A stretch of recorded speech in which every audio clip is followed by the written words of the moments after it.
മനസ്സിലായോ? ഭാഷ തുടങ്ങിക്കോ. നല്ല വിശപ്പ്, നമുക്കെന്തെങ്കിലും കഴിച്ചിട്ട് ഐശ്വര്യോടെ തുടങ്ങാം മാസ്റ്റർ. ഇപ്പൊ ഞാൻ കാണിച്ചൊക്കെ ചെയ്ത് കാണിക്കേ, എന്നിട്ടാവാം കഴിപ്പ്. അവനെ പഠിപ്പിച്ചു കിട്ടുന്ന പൈസ ഹോസ്പിറ്റലിൽ കൊടുക്കാനേ തികയൂ. വെറുതെ പ്രഷർ കൂട്ടണ്ട.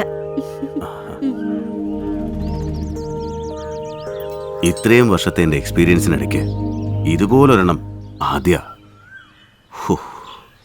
ചേട്ടൻ വിളിച്ചിരുന്നു. രാമഭദ്രൻ എന്നെയും വിളിച്ചിരുന്നു. അവർക്ക്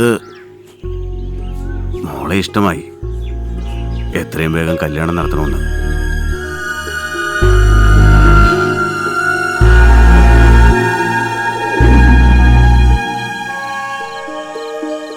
ദീപം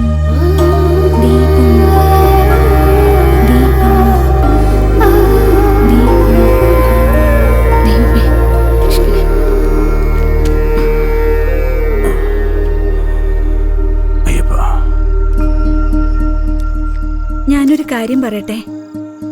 ഒരു പടം കിട്ടിയിരുന്നെങ്കിൽ മോളുടെ കല്യാണക്കാര്യത്തിൽ ഒരു സമാധാനമായെന്നെ. സമയം കഴിഞ്ഞു നിൽക്കുന്ന ഈ ധർമ്മരാജനെ ഒരു സംവിധായകർക്കും വേണ്ട.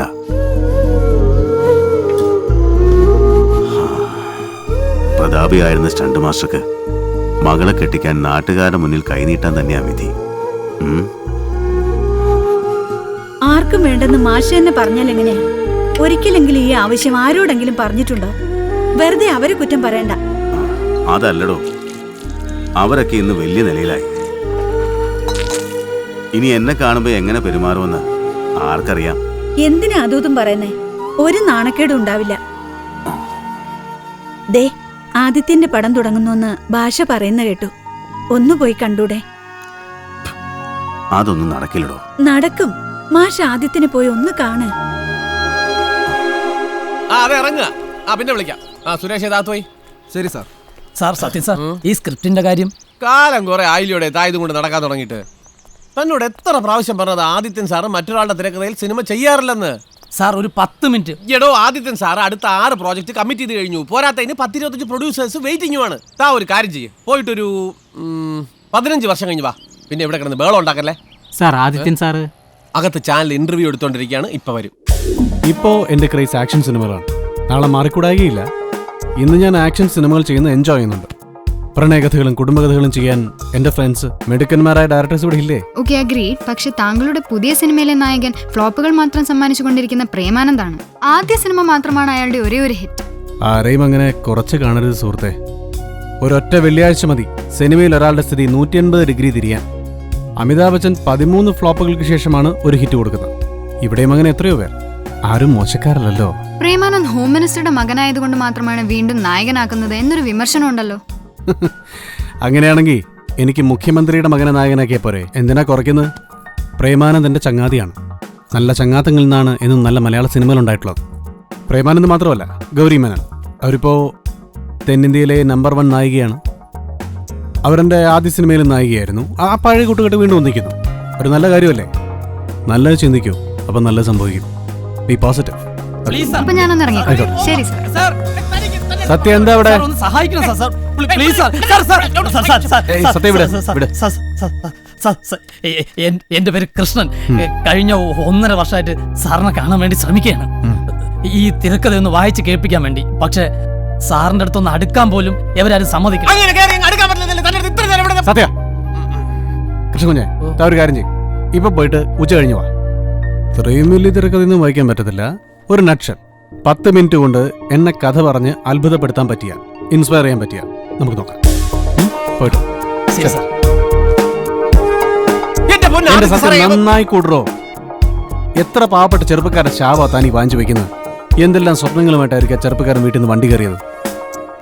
പണ്ട് തിരുവനന്തപുരത്ത് നിന്ന് കാട്ടായിക്കോണത്തിൽ നിന്ന് ചുമല ബസ് പിടിക്കുമ്പോൾ മോനും ഇതുപോലെ ഒരുപാട് പ്രതീക്ഷകളും സ്വപ്നങ്ങളും ഉണ്ടായിരുന്നില്ലേ? പക്ഷെ ഒരൊറ്റ കുഴപ്പേ പറ്റിയുള്ളൂ. എന്തുവാ താനിപ്പോഴും ആ ബസ്സിൽ തന്നെ ബാക്ക് സീറ്റിൽ പുറകിലോട്ട് നോക്കി വായും പഠിച്ചിങ്ങനെ വേന്ന് പറഞ്ഞിട്ട്. ഇറങ്ങേണ്ട സ്റ്റോപ്പിലൊന്നും താൻ ഇറങ്ങിയില്ല. കൂടെയുള്ളവന്മാരൊക്കെ പലയിടത്തിറങ്ങി പല വഴിക്കെത്തി വലിയ നിലയിലായി. അതുകൊണ്ട് എന്താ ഈ പറഞ്ഞ 15 വർഷമായിട്ട് ഒരൊറ്റ നിപ്പ അസോസിയേറ്റ് ഡയറക്ടർ മാറൂല. നന്നാവാൻ ശ്രമിക്കും സത്യ, നന്നാവുന്നല്ലാടോ. പിന്നെ സാറേ, കുറച്ച് ആൾക്കാർ പുറത്ത് കാണാതിരിപ്പുണ്ട്. ആ പ്രൊഡ്യൂസർ ദേവദാസ്, പിന്നെ ആ റൈറ്റർ വത്സം കുടപ്പനക്കുന്ന്, പിന്നെ ആ പഴയ ഫൈറ്റ് മാസ്റ്റർ പുഷ്പരാജൻ, അല്ലല്ലോ ആ ധർമ്മരാജൻ, അയാളോട് ഇരിപ്പുണ്ട്. ധർമ്മരാജ മാസ്റ്ററോ? ഓ എന്നിട്ട് എന്താ എന്നോട് ഇത്രയും നേരം പറയായിരുന്നു? അമ്മി. തന്നെ പോയി വിളിച്ചിട്ടോടാ.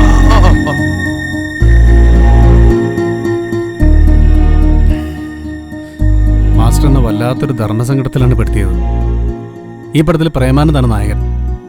ഹോം മിനിസ്റ്ററുടെ മകൻ എന്നുള്ള കൺസിഡറേഷൻ വിട്ടേക്ക്. 3 കൊല്ലം മഹാരാജസിൽ തല്ലും തരവഴിയാ നടന്നത് ഞാനും അവനും. ഞാൻ ഡയറക്റ്റ് ചെയ്ത ആദ്യ സിനിമയിലും അവനായിരുന്നല്ലോ നായകൻ. ആ സിനിമയ്ക്ക് ശേഷം അവൻ ചെയ്ത എല്ലാ സിനിമകളും അട്ടർ ഫ്ലോപ്പാ. അവൻ വന്ന് കരഞ്ഞു പറഞ്ഞപ്പോൾ മറ്റൊന്നും നോക്കാതെ കമ്മിറ്റ് ചെയ്തത് ഈ സിനിമ.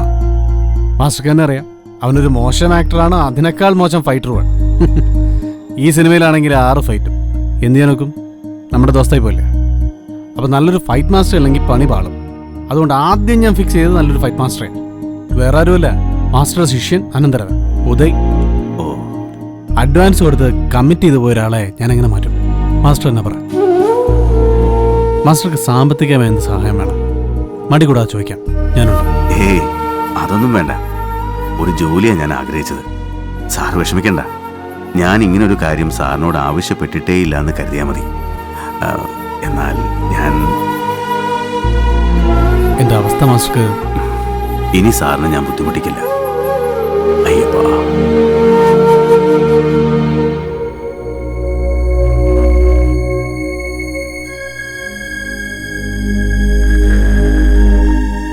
സത്യ, എന്തോ എന്ത് സാർ വിളിച്ചേ? എടോ, ഹോം മിനിസ്റ്റർ PA വിളിച്ചിട്ട് നമ്മുടെ പടത്തിന്റെ പ്രൊഡ്യൂസറിനെ എത്രയും പെട്ടെന്ന് കാണണമെന്ന് പറ. ഓ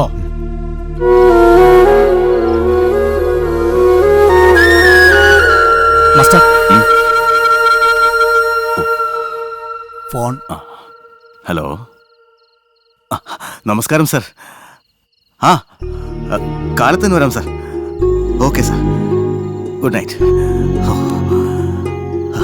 അയ്യപ്പാ.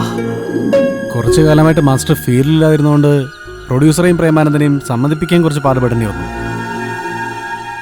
ഇന്നലെ പറഞ്ഞല്ലോ, 6 ഫൈറ്റുകളുണ്ട് ഈ സിനിമയിൽ.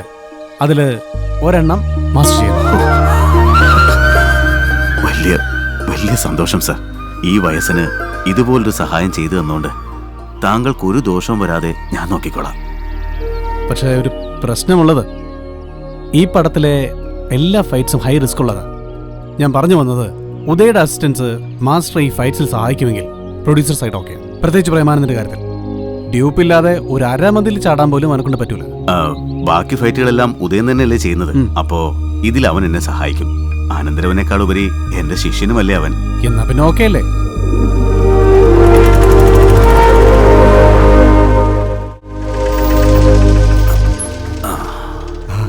ധർമ്മരാജ മാസ്റ്റർ. മാസ്റ്റർ സുഖമല്ലേടാ മുത്തു? അങ്ങനെ പോകുന്നു. ഉദയെ ഒന്ന് കാണണം. അകത്തുണ്ട്, ഇന്ന് വർക്കുള്ളതാ. മാസ്റ്റർ വരണം. ഒന്ന് പേടിക്കാതിരിക്കേണ്ട മോഹൻ സാറേ. 4 ദിവസം കൊണ്ട് ഫൈറ്റ് തീർത്ത് തന്നാൽ പോരെ? ഞാനത് മാസ്റ്റർ കൊടുക്കാം.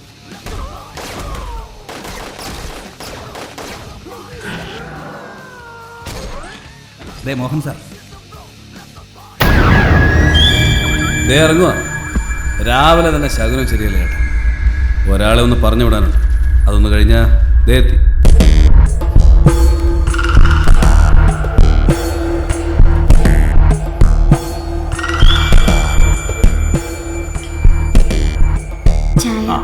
വേണ്ട മോളെ. പറയുന്നതുകൊണ്ടൊന്നും വിചാരിക്കരുത് അമ്മാവ. ഈ വയസ്സാം കാലത്ത് ഇങ്ങനൊരു സാഹസം വേണോ?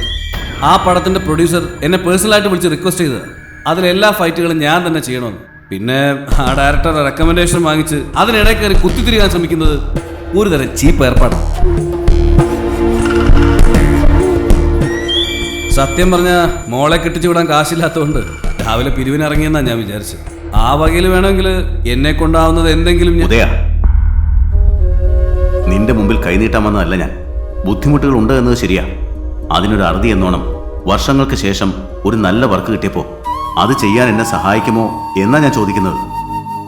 മറ്റൊന്നും വേണ്ട. ഈ ഒരു വർക്കിന് വേണ്ടി 1-2 അസിസ്റ്റൻസിനെ നിനക്ക് വിട്ടു തന്നൂടെ?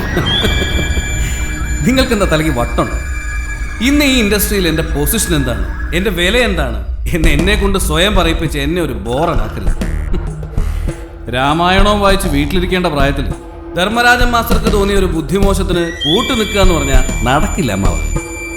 എന്റെ കൂട്ടത്തിലുള്ള ഒറ്റ ഒരുത്തനെ ഞാൻ വിട്ടുതരില്ല. പിന്നെ ബുദ്ധിമുട്ടുകളുണ്ട് എന്ന് ഏറ്റു പറഞ്ഞതുകൊണ്ട് നടക്കുന്നൊരു കാര്യം ഞാൻ പറയാം. എൻ്റെ ടീമിൽ റോപ്പ് കെട്ടാനും കയറ് വലിക്കാനും ഒക്കെ നല്ല എക്സ്പീരിയൻസ് ഉള്ള ഒരാളുടെ ആവശ്യം എനിക്കുണ്ട്. താല്പര്യമുണ്ടെങ്കിൽ കൃത്യമായിട്ട് ഡെയിലി ബാറ്റ ഞാൻ വാങ്ങിച്ചു തരാം. എന്തേ പോരുന്നു? സന്തോഷമായി മോനെ, മനസ്സ് നിറഞ്ഞു. തൊഴിൽ പഠിപ്പിച്ച ഗുരുസ്ഥാനിയൻ വർഷങ്ങൾക്ക് ശേഷം സഹായം അഭ്യർത്ഥിച്ച് ശിഷ്യനെ തേടിയെത്തുമ്പോൾ സ്വന്തം ഗുരുവിന് ദിവസക്കൂലി കണക്കിൽ വില പറയാൻ മാത്രം ശിഷ്യൻ വളർന്നുവെന്ന് തിരിച്ചറിയുന്നതിനേക്കാൾ വലിയ സന്തോഷം ഒരു ഗുരുവിനും ഉണ്ടാവില്ല. എനിക്ക് സന്തോഷമായി. അയ്യപ്പാ, ഈശ്വരൻ നിന്നോട് പൊറുക്കട്ടെ.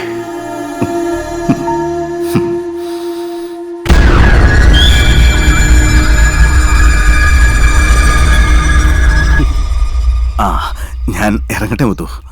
ഒക്കെ ഞാൻ കേട്ടു മാസ്റ്റർ. കണ്ണി ചോരയില്ലാത്തവനാ. അല്ലെങ്കിൽ ദൈവത്തെ പോലെ കാണേണ്ട ഒരാളെ ഇങ്ങനെ ആട്ടിയിറക്കൂ? എന്നെ കൊണ്ട് എന്തെങ്കിലും ചെയ്യാൻ കഴിഞ്ഞിരുന്നെങ്കിൽ. മാസ്റ്റർക്ക് അറിയാലോ, ഉദയോട് മറിച്ച് എന്തെങ്കിലും ഒരു അക്ഷരം പറഞ്ഞാൽ എൻ്റെ വയറ്റിപ്പഴുപ്പൻ ഇല്ലാതാക്കും. ഒരുമിച്ച് ഒരേ തൊഴിൽ പഠിച്ചു വളർന്നെന്ന് പറഞ്ഞിട്ട് ഒരു കാര്യമില്ല മാസ്റ്റർ. ഡ്രൈവറോട് വണ്ടി എടുക്കാൻ പറടാ. ആ, സാരമില്ലടോ, എനിക്ക് മനസ്സിലാവും.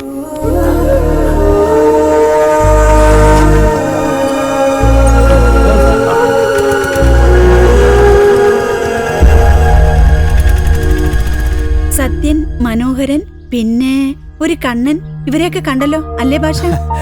എല്ലായിടത്തും ഞാനും പോയതാ. മാഷിന്റെ കൂടെ നിന്ന് പണി പഠിച്ച എല്ലാവരും എല്ലാ ബഹുമാനം തരികയും ചെയ്തു. പക്ഷെ ഭാഗ്യം, ആരും കൂടെ വരാൻ തയ്യാറില്ല.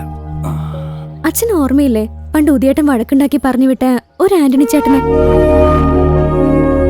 ആന്റണി? നേരെ ഭാഷ, അവൻ മിടുക്കനാ, മിടുക്കൻ. പക്ഷെ മിടുക്കനാണെന്ന് ഇപ്പൊ പറഞ്ഞിട്ട് കാര്യമില്ല. അന്നത്തെ കാര്യങ്ങളൊക്കെ ഓർമ്മയുണ്ടല്ലോ. അതുകൊണ്ട് ചെന്ന് വിളിക്കേണ്ട താമസം, ഓടി കൂടെ ഇങ്ങ് പോരും. ഞാനൊന്നൊരു 100 പ്രാവശ്യം പറഞ്ഞതാ ഉദയ് അവന്റെ ഈഗോ തീർക്കുകയാണെന്ന്. പക്ഷെ ആരും കേട്ടില്ല. ഒരുപാട് സിനിമാമോഹമായി വന്നവൻ കലങ്ങിയ കണ്ണുമായ തിരിച്ചിറങ്ങിപ്പോയത്. അന്ന് മാസ്റ്റർ മരുമകന്റെ വാക്ക് കേട്ട് അവനെ ഇറക്കി വിട്ടില്ലായിരുന്നെങ്കിൽ ഇന്ന് ഉദയ്ക്ക് മുകളിലാകുമായിരുന്നു ആന്റണി. മതിയാക്ക്. ഉദയും ആന്റണിയും തമ്മിലുള്ള പ്രശ്നങ്ങൾ ഞാനും പെങ്ങളും തമ്മിലുള്ള വഴക്ക് വരെ എത്തുമെന്നായപ്പോ എനിക്ക് പറഞ്ഞു വിടേണ്ടി വന്നു. അത് അവൻ അന്ന് മനസ്സിലായിട്ടുള്ളതാ. എന്ത് മനസ്സിലാക്കിയാലും അവന്റെ ഭാവി അന്നത്തോടെ തീർന്നതാ. ധർമ്മരാജൻ മാസ്റ്റർ പറഞ്ഞു വിട്ടൊരുത്തനെ പിന്നെ വേറെ ആരെങ്കിലും കൂടെ കൂട്ടുവോ? ഇതൊക്കെ ചെയ്തിട്ട് അവന്റെ അടുത്തേക്ക് തന്നെ ചെല്ലണം. അവൻ എവിടെയുണ്ട്?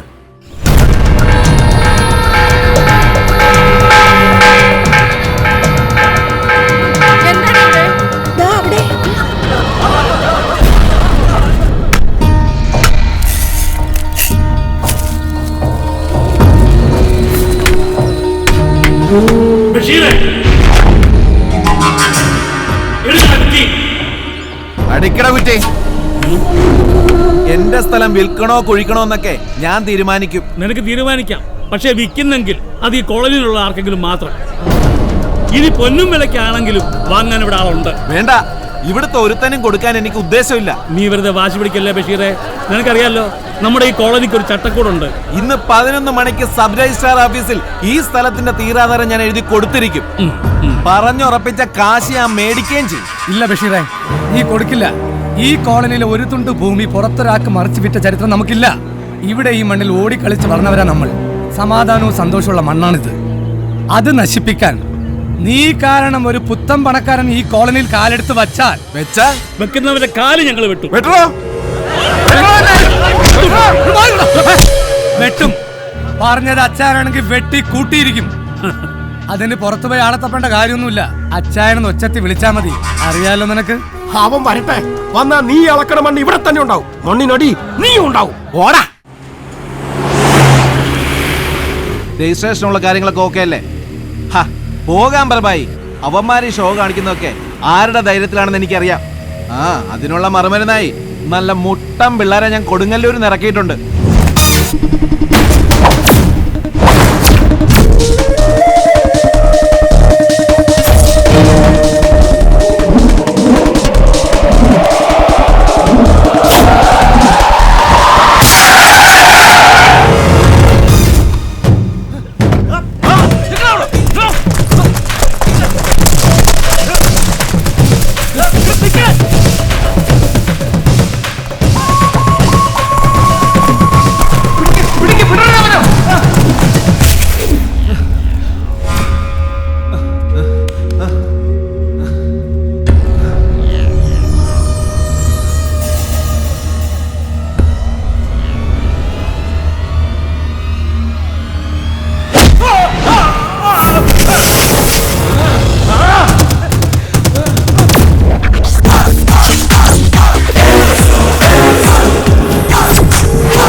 തരം കിട്ടിയ സ്വന്തം തള്ളേനെ ചന്തയിലിരുത്തി വില പറയുന്നവനാ നീ.